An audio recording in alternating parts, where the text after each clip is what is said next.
तो आगे बढ़ेंगे। महिला के ऊपर आपत्तिजनक टिप्पणी के बाद अब बवाल मचा है।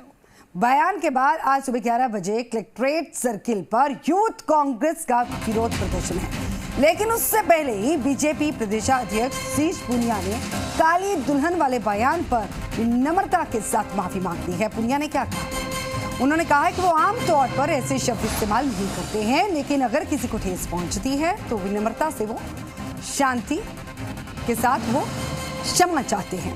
और इसी के साथ उन्होंने दरअसल बता दें कि बजट को लेकर जो बीजेपी प्रदेशाध्यक्ष शीश पूनिया की महिलाओं पर जो टिप्पणी सामने आई थी, तो कांग्रेस के नेताओं ने खासी नाराजगी जाहिर की। शीश पूनिया ने बजट की जो तुलना थी श्रृंगार की हुई काली महिला से की थी।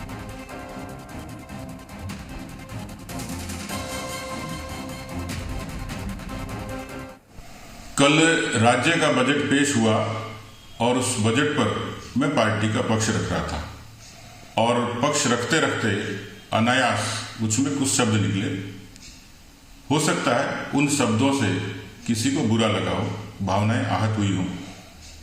सामान्य तौर पर मैं ऐसे शब्दों का इस्तेमाल नहीं करता, फिर भी यदि मेरे उन शब्दों से किसी को ठेस लगी हो, भावनाएं आहत हुई हों, तो मैं विनम्रता से क्षमा प्रार्थी हूं।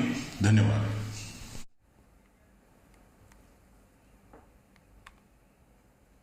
शशि मोहन हमारे साथ फोन लाइन पर जुड़ चुके हैं। शशि मोहन, कहते हैं ना कि कमान से निकला हुआ तीर और जुबान से निकले हुए बाण कभी वापस नहीं जाते हैं। ऐसे में हालांकि शीश पूनिया ने कहा कि मैं क्षमा चाहता हूं अगर किसी को ठेस पहुंची है उनके शब्दों के इस्तेमाल से, लेकिन क्या कांग्रेस इस माफी को काफी समझेगी? क्योंकि कांग्रेस की तरफ से तो अब मोर्चा संभालने की तैयारी की गई है बीजेपी को घेरने के लिए इसी मुद्दे पर, इन्हीं अल्फाजों पर।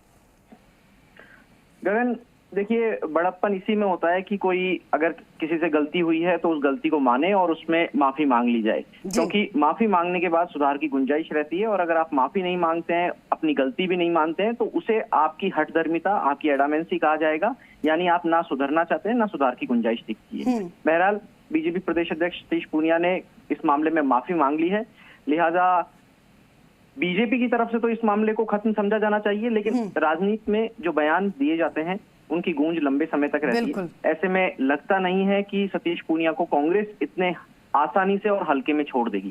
दरअसल कांग्रेस ने सद्बुद्धि यज्ञ का आह्वान तो किया ही है, सुबह 11 बजे जयपुर में कलेक्ट्रेट सर्किल पर है, लेकिन महिला आयोग ने, राज्य महिला आयोग ने कल प्रसंज्ञान ले लिया है और रेहाना रियाज ने कहा था कि क्या उन्हें जीने का अधिकार नहीं है, और अगर पूनिया इस बयान को लेकर माफी नहीं मांगते हैं तो वे एक्शन भी ले सकती हैं।